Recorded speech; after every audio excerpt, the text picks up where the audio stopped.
விருந்தாளி. கொஞ்சம் தண்ணீர் கொண்டு வரட்டும். உங்கள் கால்களை கழுவி மரத்தடியில் சாய்ந்து கொண்டிருங்கள். நீங்கள் உங்கள் இருதயங்களை திடப்படுத்த கொஞ்சம் அப்பம் கொண்டு வருகின்றேன். அப்புறம் நீங்கள் உங்கள் வழியே போகலாம். மாட்டு மந்தைக்கு ஓடி ஒரு நல்ல இளங்கன்றொன்றை பிடித்து வேலைக்காரன் கையிலே கொடுத்தான். அவன் அதை சீக்கிரத்தில் சமைத்தான். பெண்ணையும் பாலையும் சமைத்த கன்றையும் எடுத்து வந்து அவர்கள் முன்பாக வைத்து அவர்கள் அருகே நின்று கொண்டிருந்தான். அவர்கள் புசித்தார்கள். ஆதியாகமம் 18. ஆபிரிக்காவில் இருந்தபோது எனக்கு ஒரு வினோதமான சம்பவம் நேர்ந்தது. நான் வசித்தது செக்பீமா எனப்படும் ஒரு குக்கிராமத்தில். இங்கே எனக்காக மரத்திலான ஒரு வீட்டை ஒதுக்கியிருந்தார்கள். அத்தியாவசியமான தேவைகள் மாத்திரம் கொண்ட அடக்கமான வீடு அது. கூரை கூட மரத்தினால் ஆனதுதான். இந்த முழு வீடும் பெரிய மரத்தாங்கிகளில் ஏறி உட்கார்ந்திருந்தது. இதன் சமையலறையும் வெளிவீடும் ஆபிரிக்க விதிகளின்படி சற்று தூரத்தில் இருந்தன. என்னுடைய சமையல்காரன், தோட்டக்காரன், வேலைக்காரன் எல்லோரும் இங்கே வசித்தார்கள். இதைத் தவிர ஒரு வாகன ஓட்டியும் 3 காவல்காரர்களும் வந்து போனார்கள். இப்படி அந்த கிராமத்தின் அரைவாசி ஜனத்தொகை என் ஒருவனை பராமரிப்பதையே முக்கிய தொழிலாக ஏற்றுக்கொண்டிருந்தது. என்னுடைய வருகையினால் அந்த கிராமத்து பொருளாதாரமும் ஒரு சுற்று பருத்திருந்தது என்றுதான் நினைக்க வேண்டும். என் வீட்டுக்கு சிறிது தள்ளி ஒரு பள்ளிக்கூடம் இருந்தது. காலையும் மாலையும் சிறுவர்களும் சிறுமிகளும் சாக்லேட் கலர் சீருடையில் கூட்டமாக போவதை காணலாம். ஆசிரியர்கள் இங்கே கடுமையான தண்டனைகளை வழங்கினாலும் இந்த பாலர்கள் எப்போதும் மறந்த முகத்தோடையே இருப்பார்கள். என்னை காணும் போதெல்லாம் ஓடி வந்து இந்தியா மேன் என்று கத்தி கையசைத்து விட்டு போவார்கள். நானும் பதிலுக்கு சிரித்தபடி ஆப்பிரிக்கா மேன் என்று சொல்லி கையை ஆட்டுவேன். இங்கே கருப்பாக இல்லாத எவரும் வெள்ளையர் அல்லாதவர் இந்தியா மேன் தான். சில நேரங்களில் துணிவு பெற்ற சில சிறுவர்கள் வீட்டினுள்ளேயே புகுந்து விடுவார்கள். என்னிடம் நிலை கண்ணாடி என்ற தகுதி வராத நீண்ட கண்ணாடி ஒன்று இருந்தது. தயங்கி வரும் சிறுவர்கள் கண்ணாடியில் தங்கள் பிம்பங்களை பார்ப்பார்கள். பின்னால் நிற்பவர்கள் முன்னால் வந்தவர்களை முட்டுவார்கள். பிம்பங்கள் கொடுக்கும் சக்தி கண்ணாடியில் தீர்ந்துவிடும் முன் பார்த்துவிட வேண்டும் என்பது போல இடித்து தள்ளுவார்கள். தங்கள் முறை வந்ததும் பல்லை இழித்து சரிபார்ப்பார்கள். 2 பல் போன சிறுவன் கையினால் வாயை பொத்தி சிரிப்பை அடக்கியபடி விலகி ஓடுவான். கண்ணாடி சீக்கிரத்தில் மங்கப் போகிறது, நாளைக்கு வாருங்கள் என்று நான் சொல்லும் வரைக்கும் அவர்கள் போகவே மாட்டார்கள். என் வீட்டுக்கு குழாய் வசதி கிடையாது. மழை காலங்களில் வரும் தண்ணீரை சேமிக்கும் விதமாக மேலே தொட்டிகள் கட்டி வைத்திருந்தார்கள். இந்த ஊர் பெண்கள் நிமிர்ந்த நடையுடன் காலையிலும் மாலையிலும் தண்ணீருக்கும் விறகுக்குமாக அலைவதை காணலாம். ஆபிரிக்க பெண்களின் 60% உழைப்பு இதற்கு செலவாகிறது என்று சொல்லும் புள்ளி விவரங்கள் உண்மை என்றுதான் பட்டது. ஒரு நாள் ஒரு பிழை செய்தேன். சும்மா ஜீப்பில் வரும்போது பெரிய ட்ரம் ஒன்றில் தண்ணீர் பிடித்து வந்து இந்த கிராமத்து மக்களுக்கு கொடுத்தேன். அன்று அந்த தண்ணீரை பங்கு போடுவதில் பெரும் போர் நிகழ்ந்தது. 2 பெண்கள் தலைமயிரை பிடித்துக் கொண்டு வீதியிலே புரண்டு வனவிலங்குகள் போல அடித்துக் கொண்டார்கள். அதற்கு பிறகு இலவசமாக புண்ணியம் சம்பாதிக்கும் காரியத்தை நான் நிறுத்திவிட்டேன். ஜெர்மன் கம்பெனி ஒன்று இந்த கிராமத்து வழியாக பெரிய ரோடு போட்டது. அதை அரசாங்க தரப்பில் மேற்பார்வையிடுவதற்கு நான் நியமிக்கப்பட்டிருந்தேன். ரோட்டு வேலைகள் மழைக்காலங்களில் நின்றுவிடும். மற்ற நேரங்களில் இரவும் பகலுமாக தொடரும். நான் வேலையும் வீடும் என்று நேரத்தை கழித்தவாறு இருந்தேன். என்னை இந்த நேரங்களில் மிகவும் வாட்டியது தனிமைதான். எவ்வளவுதான் வேலை, புத்தகங்கள், இசை என்று மூழ்கி இருந்தாலும் இந்த தனிமை என்பது மனிதனை சில வேளைகளில் பெரிதும் பாதித்துவிடும். இந்த வேதனைகளில் இருந்து எனக்கு சில சமயங்களில் விடுதலை கிடைக்கும். எதிர்த்திருந்த மலை உச்சியில் ஓர் ஐரிஷ் பாதிரியார் இருந்தார். அந்த பக்கத்தில் மிகவும் அவர் பிரபலமானவர், நிறைய படித்தவர், நீண்ட வெண்தாடியோடு அந்த கிராமத்து மக்களுக்கு அவ்வப்போது கருணையோடு பல சேவைகள் செய்பவர். அவருடைய இருப்பிடத்திற்கு நான் சில சமயம் போவேன். அநேகமான சனிக்கிழமை மாலை வேளைகளை இவர் என்னுடன் கழிப்பார். நீல நிற மோட்டார் சைக்கிளில் டுப் டுப் என்று ஒலி எழுப்பியபடி அவர் வரும்போது ஊர் சிறுவர்களெல்லாம் பின்னாலேயே ஓடிவரும் காட்சி மறக்க முடியாதது. இவர் வரும் நாட்களில் என் பொழுது இனிதே போகும். பைபிளை மனப்பாடம் செய்த இவர் பழைய ஏற்பாட்டில் இருந்து அடிக்கடி அழகான கதைகளை எடுத்துச் சொல்வார். ஆனாலும் தமிழிலே பேச வேண்டும் என்ற எண்ணாவல் வரவர அதிகரித்தபடியே இருந்தது. இவர் வருகையில் எனக்கு ஒரு சிறிய சங்கடம் இருந்தது. இவருக்கு வைனில் மோகம் அதிகம். அதுவும் சாதாரண வைன் அல்ல, தேர்ந்தெடுத்த சுவை கூடிய வைன். சுவை நுட்பமான நாக்கு கொண்டவர். ஒவ்வொரு வைனையும் சுவைத்து அதன் நிறைகுறைகளை விளக்குவார். இதன் காரணமாக அவர் வரும் சமயங்களில் எப்படியும் பட்டணத்தில் இருந்து வருபவர்களிடம் சொல்லி நல்ல வைன் வாங்கி வைத்திருப்பேன். இப்படி ஒரே ஒரு நண்பரை அறிந்த அந்த தேசத்தில் ஒரு நாள் நான் அலுவலகத்தில் இருந்து திரும்பும் போது ஓர் அதிசயம் காத்திருந்தது. என்னுடைய சமையல்காரனின் மனைவி கால்களை மடக்கி உட்கார்ந்திருந்தாள். அவளுடைய சிறிய மகனின் தலை அவள் முழங்கால்களுக்கு இடையில் கெட்டியாக பிடிக்கப்பட்டிருந்தது. அந்த சிறு பெண்ணின் முகம் கோணலாகி போக அவள் தலைமயிரை இழுத்து அந்த தாய் சிறு சிறு புழுக்கள் போல பின்னிக் கொண்டிருந்தாள். என்னை கண்டதும் அந்த சிறுமி பறித்துக்கொண்டு ஹொரேமா பிகாமா, ஹொரேமா பிகாமா என்று கத்தியபடியே ஓடி வந்தாள். என்னுடைய ஜீப் அந்த நேரம் என் வீட்டுக்கு போகும் பாதையில் திரும்பிக் கொண்டிருந்தது. ஜீப்பை நிறுத்தி விசாரித்த போது எனக்கு ஒரு விருந்தாளி வந்திருக்கின்றார் என்ற விவரம் தெரிய வந்தது. எனக்கு ஆச்சரியம். நான் வேகமாக வந்து பார்த்தால் வீட்டு முன் பிராந்தையில் ஒருவர் முதுகில் மாட்டிய பையுடன் நின்று கொண்டிருந்தார். அவருக்கு 2 பக்கத்திலும் என்னுடைய காவல்காரர்கள் துவார பாலகர்களாக அவர் தப்பியோட எத்தனிப்பார் என்பது போல அவரை காவல் காத்துக் கொண்டிருந்தார்கள். என்னை கண்டதும் அவர் கையெடுத்து கும்பிட்டு வணக்கம் தெரிவித்தார்.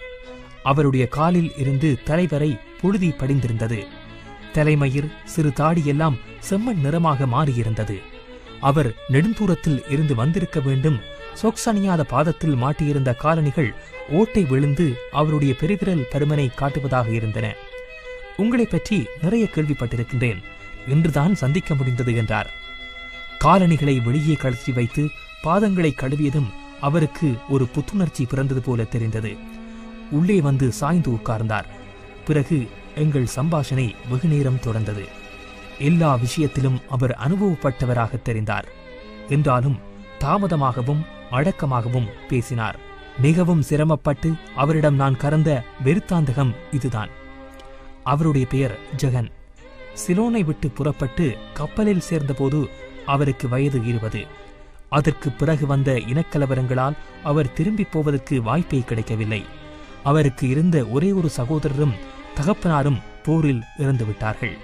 தாயை தேடும் முயற்சியில் தோற்றுவிட்டார். தாயார் இருக்கின்றாரா இல்லையா என்பது கூட அவருக்கு தெரியாது. 5 வருடங்களுக்கு முன்பு கப்பல் வேலையை விட்டுவிட்டார். இவ்வளவு காலமும் சேமித்த பணத்தை வைத்து இவரும் இத்தாலிய நண்பர் ஒருவரும் ஒரு கம்பெனி ஆரம்பித்தார்கள். ஆபிரிக்க மரங்களை வெட்டி ஏற்றுமதி செய்வது. நன்றாக தொடங்கிய வியாபாரம் படுதோல்வியில் முடிந்தது. கடன் தலைக்கு மேல் போய்விட்டது. கையிலே ஒன்றும் மிச்சமில்லை. இப்பொழுது பக்கத்து நாடான லைபீரியாவில் இருக்கும் ஒரு நண்பரை தேடி போய்கொண்டிருக்கின்றார். அங்கே போய் ஏதாவது பிசினஸ் செய்து முன்னுக்கு வந்துவிடலாம் என்ற நம்பிக்கை அவருக்கு. நல்ல தொடர்புகள் கிடைத்தால் ஒரு சில வருடங்களில் லட்சங்கள் சம்பாதித்து விடலாம் என்றார். விசா இல்லாதபடியினால் கள்ள வழியில் போவதற்கு ஏற்பாடுகள் செய்திருந்தார். கடைசி பஸ் தவறிவிட்டது. ஒரு நாள் இரவு தங்கிப் போவதற்காக என்னிடம் வந்திருந்தார். முந்திப்பிந்தி எனக்கு விருந்தாளிகள் வந்தது கிடையாது. அழகான தமிழில் பேசினார். அவர் பேசுவதை கேட்டுக்கொண்டே இருக்க வேண்டும் போலப்பட்டது. எனக்கு ஒரு வேலைக்காரன் இருந்தான். அவனுடைய பேர் சனூசி. நான் சொல்லும் வேலைகளை காட்டிலும் சொல்லாத வேலைகளை செய்வதிலே விசேட பிரியம் காட்டுவான். 20 வயதான இவனுக்கு 2 மனைவிகள். வாரத்துக்கு ஒரு கடிதம் எனக்கு எழுதுவான். இடது பக்கத்தில் பெரிய உருண்டையான எழுத்துக்களில் தொடங்கி வலது பக்கத்தில் குறுணியாக முடிப்பான். எல்லாம் சம்பள உயர்வு கேட்டுத்தான். காரணம் கேட்டால் ஒரு ஃபுலா பெண்ணை காதலிப்பதாக சிரித்தபடி சொல்லுகிறான். ஒருமுறை என் வீட்டில் தீப்பிடித்த போதும் இதே மாதிரித்தான் சிரித்தான். என்னுடைய முடிவுகள் இவனுக்கு திருப்தி தருவதில்லை. விரைவில் என்னை பணிநீக்கம் செய்து விடுவான் என்று எதிர்பார்த்திருந்தேன். அப்படிப்பட்ட சனூசிக்கு அன்று என்ன செய்வதென்றே தெரியவில்லை. இங்கு மோடினான், அங்கு மோடினான். ஒரு விருந்தாளியை சமாளித்த முன் அனுபவம் இல்லாததால் இன்னது செய்ய வேண்டும் அல்லது செய்யாமல் விட வேண்டும் என்பது தெரியாமல் தடுமாறினான். கைகளினால் எனக்கு சைகை காட்டினான், கண்களினால் பேசினான். ஆனால் நான் இவையொன்றையும் கவனிக்கவில்லை. எனக்கு வந்த முதல் விருந்தாளியின் பேச்சில் மயங்கிப் போயிருந்தேன். அவருக்கு வயது 35 இருக்கலாம். அவர் ரசனையும் என் ரசனையும் ஒன்று போலவே பட்டது. ஆனால் உற்சாகமில்லாத எதையோ இழந்துவிட்ட குரலில் அவர் பேசினார். அங்கே கம்பெனி ஜெனரேட்டர் ஒரு நாளைக்கு 4 மணி நேரம்தான் வேலை செய்யும். மாலை 6 மணிக்கு தொடங்கினால் இரவு 10 மணி அளவில் நின்றுவிடும். அன்று என்னுடைய விருந்தாளியை கௌரவிக்கும் முகமாக இரவு 1 மணி வரை அது வேலை செய்தது. நாங்கள் இருவரும் நேரம் போவது தெரியாமல் பேசிக் கொண்டிருந்தோம். அந்த காலத்தில் என்னிடம் 2 பெரிய உருளைகள் கொண்ட டேப் ரெக்கார்டர் ஒன்று இருந்தது. 2 பேர் அதை பிடித்து தூக்க வேண்டும், அவ்வளவு பெரியது. காரக்குறிச்சி சபைகளில் வாசித்த நாதஸ்வர இசையை நான் ஒலிப்பதிவு செய்து வைத்திருந்தேன். சபையின் ஆரவாரம், கைதட்டல்கள் எல்லாம் அதில் பதிவாகியிருந்தன. அப்படிப்பட்ட இசையை கேட்கும் போது கிடைத்த நிஜத்தன்மையில் நான் என்னை மறப்பது சுலபமாக இருக்கும். அன்று அந்த இசைப்பதிவில் சக்கனி ராஜா வரும் பகுதியை போட்டேன். கண்களை மூடிக்கொண்டு அவர் அதை ரசித்தார். இன்னும் ஒரு தடவை கேட்க விரும்பினார். மீண்டும் போட்டேன். அந்த ஆபிரிக்க காட்டில் ஒரு நடுநிசியில் மின்விளக்குகள் எரியும் ஒரே ஒரு தனி வீட்டில் எங்கள் இருவருக்காகவும் காரக்குறிச்சி இன்னொரு முறை கரகரப்பிரியாவை வாசித்தார். அந்த வாசிப்பு முன்பு வாசித்ததிலும் பார்க்க இன்னும் மெருகு கூடியிருந்தது. நண்பரின் கண்களில் பெரிய உருண்டையாக நீரொன்று திரண்டு பட்டென்று விழுந்தது. பிறகு பேச்சு இலக்கியத்திற்கு திரும்பியது. ஒரு உருது கவிதையை நான் சொன்னேன். நீ அங்கே நான் இங்கே பெண்ணே, நீ அங்கே நான் இங்கே பெண்ணே, இரவு நகர்கிறது வீணாக. இந்த கவிதையை வெகுவாக ரசித்தவர் திடீரென்று மௌனமாகிவிட்டார். இவருடைய கடல் பிரயாணங்களில் தாய்லாந்திலோ துருக்கியிலோ சந்தித்து இவருக்காக காத்திருக்கும் ஒரு பெண்ணின் ஞாபகம் வந்திருக்கலாம். மழைக்கால மேகம் போல அவருடைய முகம் கருத்துவிட்டது. என் சமையல்காரனுடைய பெயர் கமாரா. அவனுக்கு தேக பலத்தில் இருக்கும் நம்பிக்கை செய்முறையில் இல்லை. எல்லா சமையல் வேலைகளையும் பலத்தினால் சாதிக்க பார்ப்பான். ஊறுகாய் போத்தல் மூடியை கள்ளன் இரவில் வந்து அபகரித்து விடுவான் என்பது போல இறுக்க பூட்டி விடுவான். ஒரு யானை பழத்தை சேகரித்தால் ஒழிய இதை திறக்க முடியாது. 5 நிமிடத்தில் ஒரு தேங்காயை கையினால் உடைத்து கத்தியினால் சுரண்டி சம்பல் போட்டு விடுவான். இவனுக்காக நான் வாங்கி வந்த துருவலை இன்னும் தொடாமல் துருப்பிடித்து போய் கிடந்தது. அன்று உணவு பரிமாறிய போது இரவு மணி 11 ஆகிவிட்டது. கமராவுக்கு எங்கள் சமையல்களில் உபயோகிக்கும் பலசரக்கு பற்றிய அறிவு கொஞ்சமும் கிடையாது. ஆனால் என்னுடைய அயராத உழைப்பாலும் இடைவிடாத முயற்சியினாலும் பெருஞ்சீரகத்துக்கும் பெருங்காயத்துக்கும் அவனுக்கு வித்தியாசம் தெரிந்திருந்தது. வெள்ளைப்பூடு எங்கே போட வேண்டும், வெந்தயம் எங்கே தூவ வேண்டும் என்பதையும் மனப்பாடம் செய்துவிட்டான். ஆனால் கடுகுக்கும் மிளகுக்கும் உள்ள வேறுபாடு மாத்திரம் என்ன செய்தும் அவனுக்கு தெரியவில்லை. நான் ஊரை விடும் முன் இதை எப்படியாவது அவனுடைய மண்டைக்குள் ஏற்றிவிட வேண்டும் என்ற தீர்மானத்தில் இருந்தேன். அன்று கமாராவுக்கு என்ன நடந்ததோ, எங்கிருந்து ரோஷம் வந்ததோ தெரியவில்லை. அபாரமாக சமைத்திருந்தான். சுட சுட அப்பம் சுட்டு அடுக்கியிருந்தான். வெந்தய குழம்பு அளவான வெந்தயம் போடப்பட்டு மிளகாய் சிவப்பில் நல்ல மனம் வீசியது. ஆபிரிக்க முறைப்படி வைத்த இறைச்சிக்கறி துண்டு துண்டாக எண்ணெயில் மிதந்தது. ஆனால் சம்பலின் மகிமையை கூற இயலாது. அளந்தெடுத்து கலந்தது போல உரைப்பும் புளிப்பும் உப்புச்சுவையும் கூடி தன்னிகரற்று விளங்கியது. அந்த விருந்தாளி கடந்த 15 வருடங்களாக தான் இப்படியான உணவை உண்டதில்லை என்று சொன்னார். அவர் கண்களில் நீர் சுரந்தது.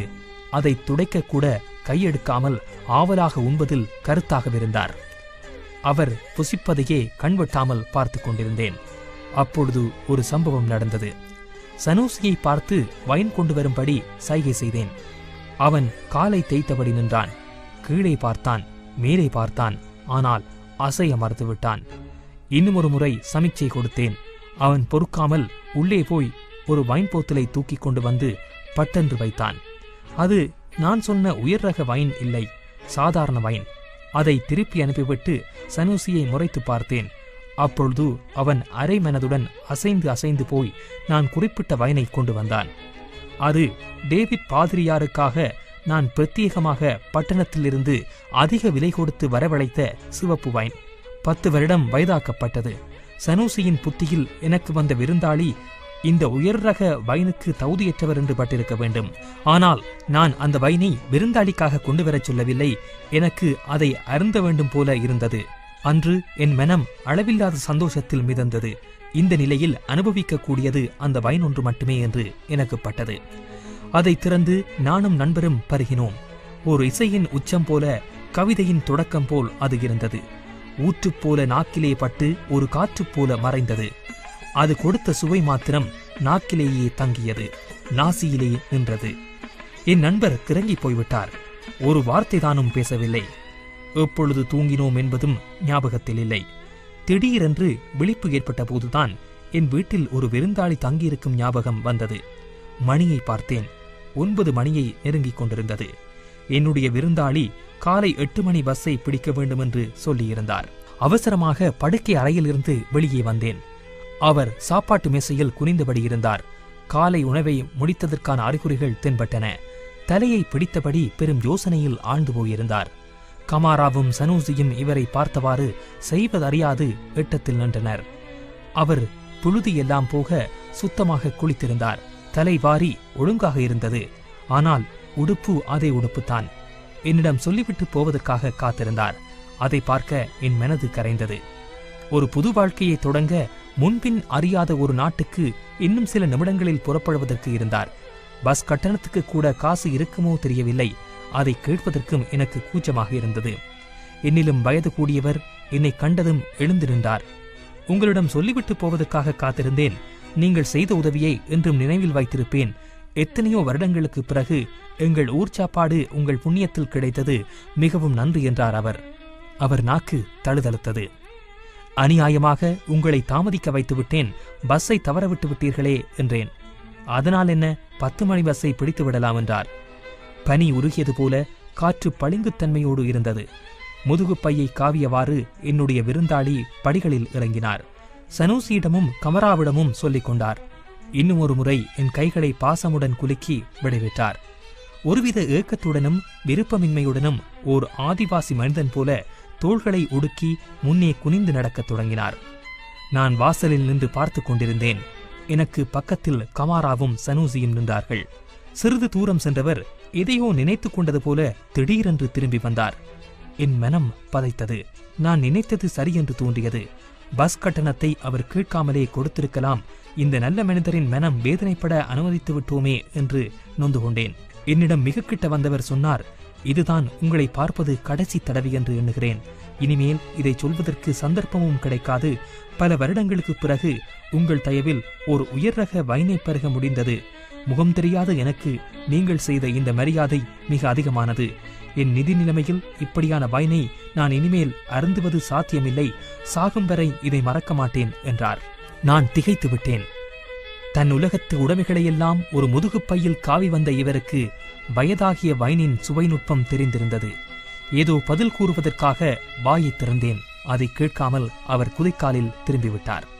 அந்த சனிக்கிழமை காலை அவர் முழுச்சூரியனை நோக்கி பெருவிரல்கள் தெரியும் காலணிகளை போட்டுக்கொண்டு நடந்து போனார். அந்த உருவம் கருப்பாகும் வரை நாங்கள் அங்கே நின்றோம். நான் பின்னும் 5 ஆண்டுகள் ஆப்பிரிக்காவில் வசித்தேன். அந்த வருடங்களில் என்னை தேடி ஒரு விருந்தாளி கூட வந்ததில்லை. என் ஆப்பிரிக்க சரித்திரத்தில் என்னிடம் வந்த ஒரே ஒரு விருந்தாளி அவர்தான். ஜெகன் என்ற பெயரில் வந்த இந்த விருந்தாளி தன் முழு பெயரையும் சொல்ல மறுத்துவிட்டவர். ஓர் இரவு மறக்க முடியாத சந்தோஷத்தை எனக்கு தந்தவர். லட்சாதிபதியாகும் கனவுகளுடன் கள்ள வழியாக அயல்நாடு சென்றவர். அதற்கு பிறகு என்ன ஆனார் என்பது கடைசி வரை எனக்கு தெரியாமலே போய்விட்டது.